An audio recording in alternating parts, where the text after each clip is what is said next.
Student, তোমরা যারা ক্যালকাটা ইউনিভার্সিটির আন্ডারে সেমিস্টার 5-এর ছাত্রছাত্রী আছো এবং তোমাদের ইতিহাসের পাস কোর্সে ডিএসসি A2 পেপার আছে, তোমাদের জন্য আজকের ক্লাসটা খুবই গুরুত্বপূর্ণ। আজকের ক্লাসে তোমাদের এই ডিএসসি A2 পেপারের 100% কমনযোগ্য সাজেশান নিয়ে আলোচনা করব।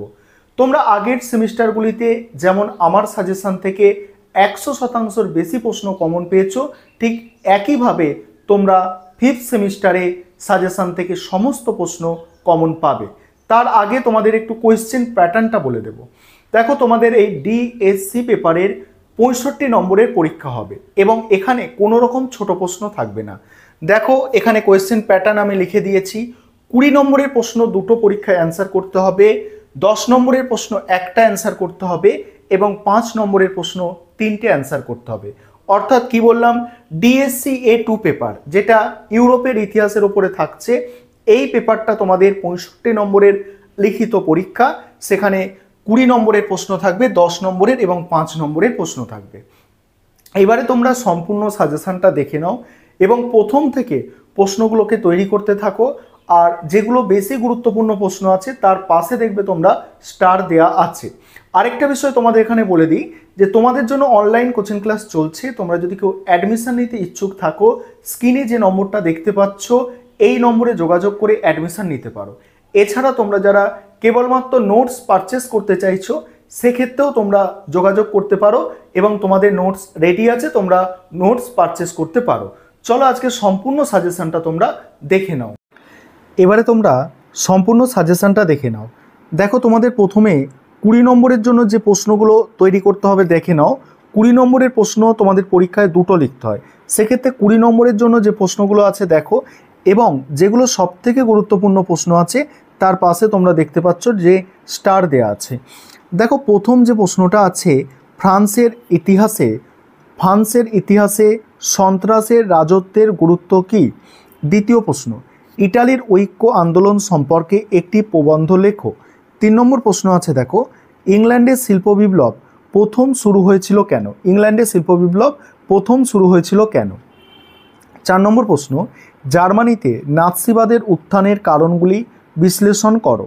5 নম্বর প্রশ্ন, দেখো, 5 নম্বর প্রশ্ন, ফরাসি সংবিধান সভার কৃতিত্ব ও সীমাবদ্ধতা আলোচনা করো। তাহলে এখানে কি দেখতে পেলে তোমরা যে 20 নম্বরের যে প্রশ্ন, 20 নম্বরের প্রশ্নের মধ্যে প্রথম যে 4টে প্রশ্ন তোমরা দেখতে পাচ্ছ সব থেকে গুরুত্বপূর্ণ। এই 4টে প্রশ্ন তোমাদের একদম ভালো করে করতে হবে, তারপরের প্রশ্নগুলো তোমরা দেখতে পারো। তারপরে দেখো 6 দাগের প্রশ্ন, দেখো, 1871 থেকে 1914 পর্যন্ত সময়কালে কি সাম্রাজ্যবাদের যুগ হিসাবে অভিহিত করা যায়?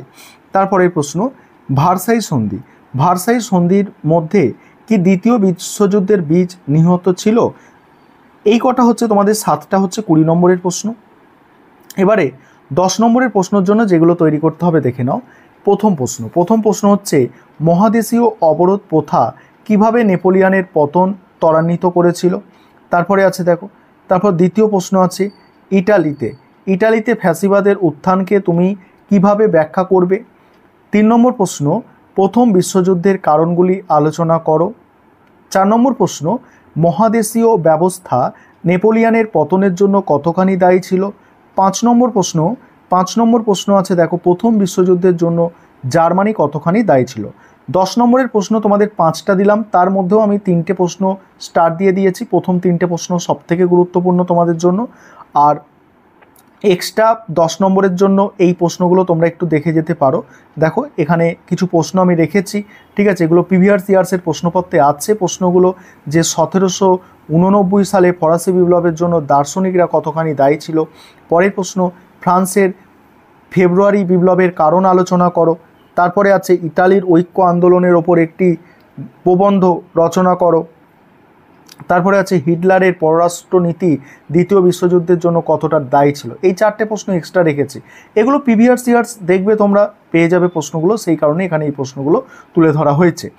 এবারে হচ্ছে তোমাদের, দেখো, 5 নম্বরের প্রশ্ন, যেটা 3টে অ্যান্সার করতে হয়, ঠিক আছে। আগেই বলেছি 20 নম্বরের প্রশ্ন তোমাদের 2টো অ্যান্সার করতে হবে, 10 নম্বরের প্রশ্ন একটা অ্যান্সার করতে হবে, আর 5 নম্বরের প্রশ্ন 3টে অ্যান্সার করতে হবে। দেখো, 5 নম্বরের প্রশ্ন, ফরাসি বিপ্লবের জন্য পূর্ব রাজতন্ত্রের দায়িত্ব কতখানি?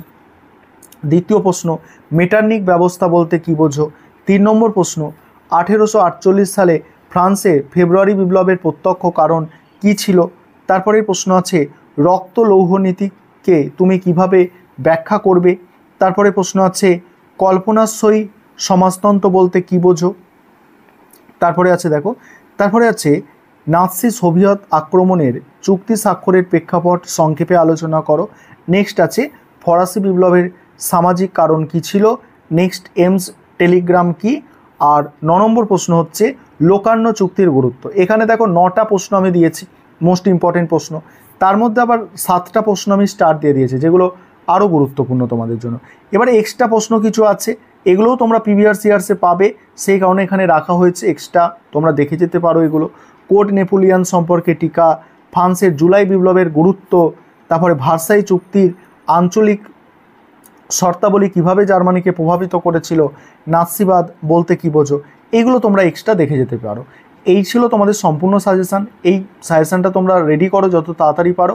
আশা করি তোমরা যেগুলো পরীক্ষায় আসে তার বেশিই তোমরা কমন পাবে, বিগত বছরগুলিতে ঠিক যেভাবে কমন পেয়ে আসছো।